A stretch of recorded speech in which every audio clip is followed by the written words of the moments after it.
ചെയ്യണമെന്ന്. ഞാൻ പറയുന്നത് ഇവർ പറയുന്നത് ഇസ്ലാം ദീനാണോ? ഇതേതാണ് മതം നമുക്കറിയുന്നില്ല. സഹോദരന്മാരെ, ഇതാ ഞാൻ പറയുന്നത്, മുജാഹിദ് പ്രസ്ഥാനം ഇവിടെ ചെയ്തുകൊണ്ടിരിക്കുന്ന ഏറ്റവും വലിയ സേവനം എന്താ? മുസ്ലിമീങ്ങളെ മുശ്രിക്കും കാഫറുമാക്കുന്നു എന്നതാണ്. മുജാഹിദ് സാധാരണ പറയാറുണ്ട്, കേരളത്തിൽ ഞങ്ങൾ വന്നതിന് ശേഷമാണ് ഇവിടെ നവോത്ഥാനം ഉണ്ടായത്, മാറ്റങ്ങൾ ഉണ്ടായത്, പുരോഗതികൾ ഉണ്ടായത്, റോഡുണ്ടായത്, പാലമുണ്ടായത്, എയർപോർട്ട് ഉണ്ടായത് എന്നൊക്കെ മുജാഹിദ് പറയാറുണ്ട്.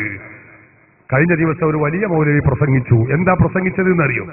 കേരളത്തിൽ മുജാഹിദ് പ്രസ്ഥാനം വന്നതിന് ശേഷമാണ് ഇവിടെയുള്ള സ്ത്രീകളും പുരുഷന്മാരും ഒക്കെ അടിവസ്ത്രം ധരിക്കാൻ തുടങ്ങിയത്. അടിവസ്ത്രം എന്ന് പറഞ്ഞാൽ ഷെഡിടാൻ തുടങ്ങിയത്. ഞാൻ പറഞ്ഞു, ആയിക്കോട്ടെ, മുജാഹിദ് കേരളത്തിൽ വന്നപ്പോഴേക്ക് ഇവിടെ ഷെഡിടാൻ നിർബന്ധിതരായെങ്കിൽ ഞങ്ങളിപ്പോ അതിൽ കുറ്റപ്പെടുത്തുന്നില്ല, അത് നിങ്ങളെ നേട്ടം തന്നെ ആയിക്കോട്ടെ.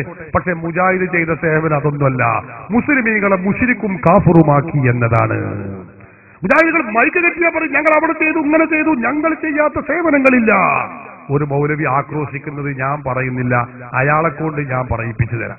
അയാൾ പറയുന്നു, ഞങ്ങൾ കൈവെക്കാത്ത സ്ഥലങ്ങളില്ല, എല്ലായിടത്തും ഞങ്ങൾ കൈവച്ചിട്ടുണ്ട്. ആ കൈവച്ച സ്ഥലങ്ങൾ ഏതൊക്കെ? മൂപ്പരെന്നെ പറയട്ടെ, ഞാൻ പറയുന്നില്ല, വെച്ചുകൊടുക്കേ. ഏതാ മുജാഹിദ് പ്രസ്ഥാനത്തിന്റെ കുഴപ്പം? മുജാഹിദ് പ്രസ്ഥാനം ജനങ്ങളുടെ മനസ്സ് മനസ്സിലാക്കി പ്രവർത്തിച്ചു. മുജാഹിദ് പ്രസ്ഥാനം കൈവെക്കാത്ത എന്തൊരു നന്മയാണ് ഈ സമൂഹത്തിനുള്ളത്? കേരളത്തിലെ സ്ത്രീകൾ അടിപ്പാവാട ധരിക്കാത്തൊരു കാലമുണ്ടായിരുന്നു. അറിയുമോ നിങ്ങൾക്ക്? അവർ കടിപ്പാവാട ധരിപ്പിച്ച പ്രസ്ഥാനമാണ് മുജാഹിദ് പ്രസ്ഥാനം. അറിയോ നിങ്ങൾക്ക്? ഓഹോ, അറിയും. നിങ്ങൾ കൈവച്ചത് ഇപ്പൊ ഞങ്ങൾക്ക് മനസ്സിലായി.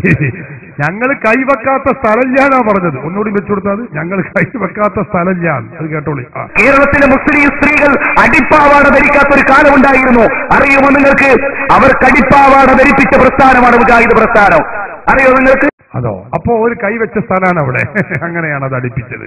ഇത് അവരുടെ പുരോഗതി. ഇന്ന ഇവരുടെ പുരോഗതി അതൊന്നുമല്ല. ഇവർ ചെയ്ത നേട്ടം അതല്ല, മുസ്ലിങ്ങൾ കാഫറുകളും മുശ്രിക്കുകളുമാക്കി എന്നതാണ്. നിങ്ങൾ നോക്ക്, ഇയാൾ പറയുന്നത് ഞാൻ കേൾപ്പിച്ചു തരാം. ഒരു സ്ഥലത്ത് മുജാഹിദ് മൗലവി വന്ന് പ്രസംഗിക്കുകയാണെങ്കിൽ അവിടെ എല്ലാവരും കൂടി ഉസ്താദിനെ കല്ലെറിയും.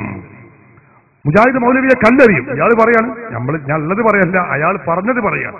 അതേ അവസരത്തിൽ പേരോട് വന്ന് പ്രസംഗിച്ചാൽ അയാളെ ജനങ്ങൾ തോളിലേറ്റി അങ്ങനെ കൊണ്ടുപോകും. അവരൊക്കെ കാഫറുകളാകുന്നു. കേട്ടോ, അയാൾ പറയട്ടെ. ഒരു മുജാഹിദ് പ്രവർത്തകൻ വന്നിട്ട് അള്ളാനെ മാത്രം വിളിച്ചു പ്രാർത്ഥിക്കും പ്രസംഗിച്ച പോലെ കല്ലെറിയും. പേരോട് വന്ന് പ്രസംഗിച്ചാലോ ഉസ്താദിനെ തോളിങ്ങനെ എത്തിയിട്ട് ഇങ്ങനെ കൊണ്ടുപോകും. അള്ള പറയാ, ഒരു പരലോകത്തിൽ വിശ്വാസമില്ലാത്ത കാഫറുകളാണ്. അതല്ലേ, അപ്പോഴൊക്കെ അള്ള പറഞ്ഞു കഴിഞ്ഞു. പേരോടിന്റെ തോളിലേറ്റി കൊണ്ടുപോകുമ്പോഴേക്ക് അള്ള പറഞ്ഞു പോലെ കാഫറുകളാകുന്നു. എന്ത് പറഞ്ഞിട്ടും കാര്യമില്ല. ഇതാ മുജാഹിദ് പ്രസ്ഥാനം. നിങ്ങൾക്കറിയോ ഇവർ എത്രത്തോളം പറഞ്ഞു എന്ന് ചോദിച്ചാൽ, മുജാഹിദ് മൗലവി പ്രസംഗിക്കുന്നത് ഞാൻ കേൾപ്പിച്ചു തരാം. നിങ്ങൾ നിരീശ്വരവാദിയായാലും, നിരീശ്വരവാദി പറഞ്ഞാൽ അള്ളാഹു ഇല്ല എന്ന് പറയുന്ന വർഗം, ആ വിഭാഗത്തിൽ പെട്ടുപോയാലും ശരി, നിങ്ങളാരും സുന്നിയാകരുത്. നിങ്ങൾ നിരീശ്വരവാദിയായാലും ഏതാകരുത്? സുന്നിയാകരുത്. കാരണം നിരീശ്വരവാദിയായാൽ അള്ളാഹു ഇല്ല എന്ന് പറയുന്ന വിഭാഗത്തിൽ പെട്ടുപോയ ഒരു കുറ്റമുള്ള ഉത്തരം കിട്ടുക, മൂപ്പര വിശ്വാസ. പിന്നെ സുന്നിയായ 2 കുറ്റം കിട്ടും. കേട്ടോളൂ, അയാൾ തന്നെ പറയുന്നത് കേട്ടോളൂ നിങ്ങൾ. അള്ളാഹുൽ ഭൂമിയിൽ ചെയ്യുന്ന ഏറ്റവും വലിയ കരുണ സുന്നിയാകാതിരിക്കുക എന്നുള്ളതാണ്. ഒരു മനുഷ്യനോട് അല്ല കാണിക്കുന്ന ഏറ്റവും വലിയ കാരുണ്യം APK സുന്നിയാകാതിരിക്കുക എന്നുള്ളതാണ്. അങ്ങനെ ഒരാളാകുന്നില്ലെങ്കിൽ നിരീശ്വരവാദിയായാൽ പോലും സാധ്യതയുണ്ട്. കാരണം പിന്നെ തൗഹീദ് സ്വീകരിച്ചോ വേറോട്ടും പോകില്ല. പക്ഷെ സുന്നിയാകാതിരിക്കുക. അപ്പൊ കണ്ടോ, APK സുന്നി എല്ലാ 2 ഗ്രൂപ്പും പെട്ടു. ഞാൻ ഗ്രൂപ്പിന്റെ പേരിൽ ആരും മാറിക്കൊന്നും വേണ്ട.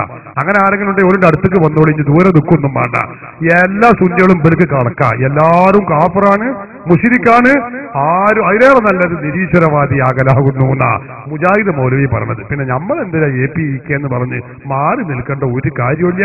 ഈ വിഷയത്തിൽ വഹാബീസത്തിന്റെ അടിക്കല്ല് അടിച്ചു പൊളിച്ച് നിരപ്പാക്കേണ്ടുന്ന അവസ്ഥയിലാണ് നമ്മളുള്ളത്. നിങ്ങൾ മനസ്സിലാക്കുക.